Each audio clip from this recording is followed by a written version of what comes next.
Well, good morning everyone. This is Andrew Doak Cooks doing a short video because for lunch I was pulling something together and it occurred to me it might be beneficial to share with all of you what I'm experiencing. So, as you all should know, this is an air fryer. That is some spices that I'm using, which actually isn't quite no salt because I combine a number of different rubs into my containers, so who knows what the flavor is. I know I have some blackening seasoning in here, as well as some other Kansas City specific, but what's inside the air fryer? Let's take a look.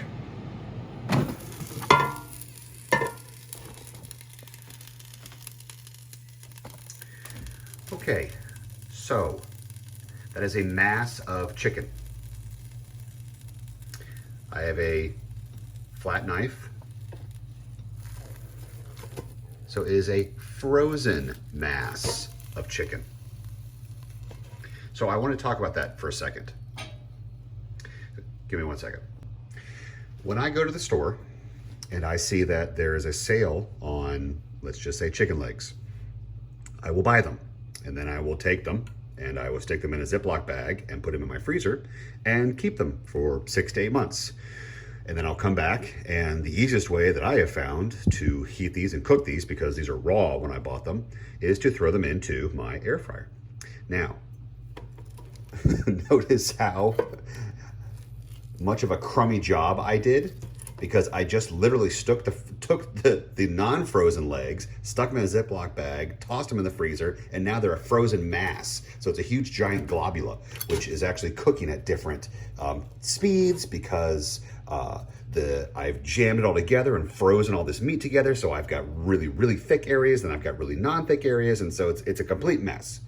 But not all is lost, because it takes a bit more work, but you just have to be a bit more diligent. So what I'm doing is I'm cooking this in the air fryer to the point where I can use my knife and twist them apart so I can separate them. But I'm already about 11 minutes in, and there's still a giant mass of chicken pieces frozen together. So I'm still cooking and going. And along the way, I am adding whatever dry rub I have going because of what I've added to this. So let's cook this a bit more and let's see what we get to in about 3 minutes.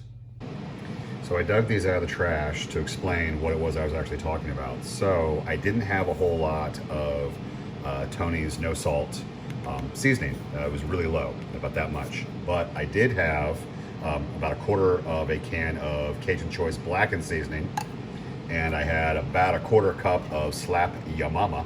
So I carved and cut off the tops of both of those so that I could then easily pour into my largemouth opening and then shook it up. So now my Tony's no salt actually has a whole lot of salt from this and this, but it tastes absolutely delicious. So just again, this is also for a storage saving. So having 3 cans in your pantry as opposed to just having 1. Now, yes, I did destroy the fact that there was no salt, and now there is, so I wouldn't suggest doing that if you do have a salt issue.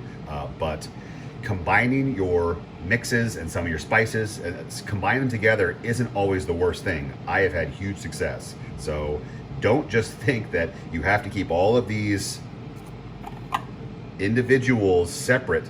You can bring them together and have an amazing flavor profile. So that's all. All right, it's been more than 3 minutes. Let's have a look.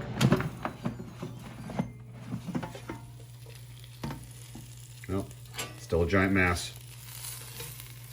We're not, oh, well, oh, we had our first separation. Look at that. How exciting. Here, let's adjust this a bit, shall we?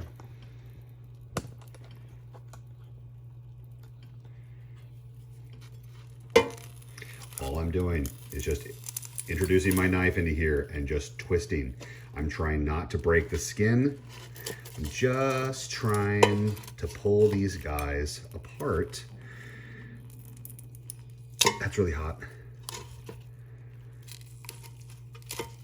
Almost. One more. Ta-da! Look at that. Okay. Now, as I mentioned, you can see I've got spots that are raw. I have spots that are crispy. So I am cooking this at very different. Now, but anyway, if these were thawed, I would still have a very thin portion here, working my way up to the large portion of meat into the actual leg. So anyway, all right, so now I have these exposed areas exposed. Let's come back. Notice I'm being very careful because I actually touch the chicken, so I'm not touching anything else with these fingers because cross-contamination is bad. So with my clean hand, with one hand, if I move us around, I'm applying a very liberal amount of my spices to the areas that hadn't previously been touched because they were covered and blocked with the other chicken. Okay. All right, let's put it back in. Let's keep on cooking. We've got to be close now. Okay, yes, look at those. Those look amazing. Remember how they looked just literally seconds ago? Because I'm doing some time lapse, but man, they look incredible. So what I'm going to do is I'm going to do one last little splash of spices. We're just splashing. That's all we're doing. We're gonna do a quick shake. And I mean, they look incredible. But we're gonna give them about 5 more minutes.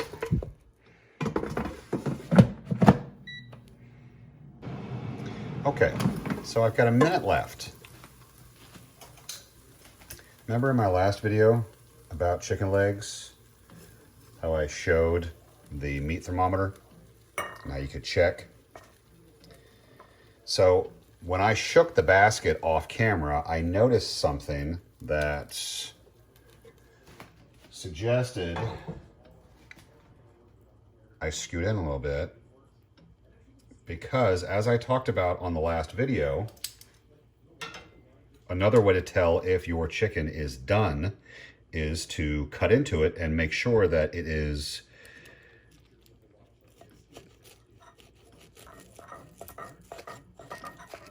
cooked all the way through, so much so that you have clear juices and no blood. So looking on the inside, notice how I have gorgeous, beautiful skin, beautiful flesh, and nice, clear juices. So my chicken is ready to go. Awesome. All right, so let's get to plating.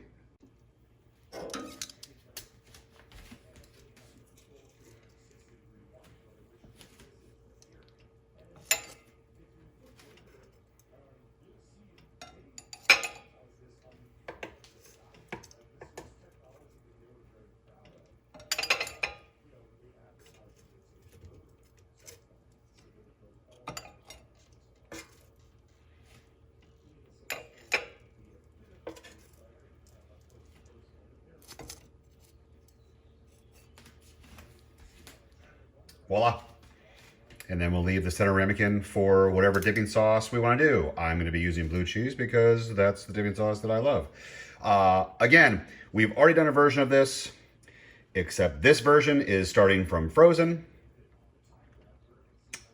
Once again, I hope everyone enjoys Andrew Doak Cooks.